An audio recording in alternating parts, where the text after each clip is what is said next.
డిచ్పల్లిలోని CMC కళాశాలలో polled ఈవీఎంలను భద్రపరిచిన స్ట్రాంగ్ రూమ్లను కలెక్టర్ రాజీవ్ గాంధీ హనుమంతు బుధవారం పరిశీలించారు. Bodhan Armoor Nizamabad urban Nizamabad rural Balkonda Korutla Jagtial assembly నియోజకవర్గాల వారీగా ఓటింగ్ యంత్రాలను సిఎంసిలో భద్రపరచగా కలెక్టర్ ఒక్కో స్ట్రాంగ్ రూమ్ను సందర్శిస్తూ వాటికి వేసిన సీళ్లను పరిశీలించారు. నిర్మల్ జిల్లా లోకేశ్వరం మండలంలోని పలు గ్రామాల్లో మంగళవారం అర్ధరాత్రి గాలివాన బీభత్సం సృష్టించింది.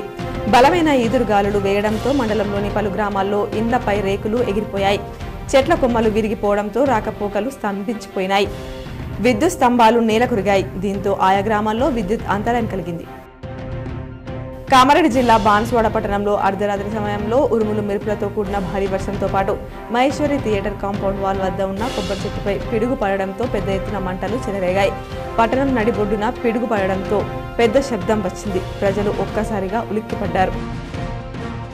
ఐఎన్టీయూసీ జిల్లా కమిటీ నూతన అధ్యక్షుడిగా ఎన్ రమేష్ గౌడ్, ప్రధాన కార్యదర్శిగా డి లక్ష్మణ్చారి, కార్యదర్శిగా చెరుకు లక్ష్మణ్లను నియమిస్తూ జాతీయ అధ్యక్షుడు సంజీవరెడ్డి ఆదేశాలు జారీ చేశారు. దర్పల్లి మండల వ్యవసాయ అధికారి ప్రవీణ్ కుమార్ బుధవారం తెల్లవారుజామున 4 గంటలకు గుండెపోటుతో మృతి చెందినట్లు కుటుంబీకులు తెలిపారు.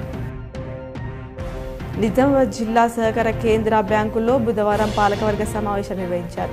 రాష్ట్ర మార్కెట్ చైర్మన్ గా బాధ్యతలు నిర్వహిస్తున్న మారగంగారెడ్డిని బ్యాంక్ చైర్మన్ రమేష్ ఘనంగా సన్మానించారు.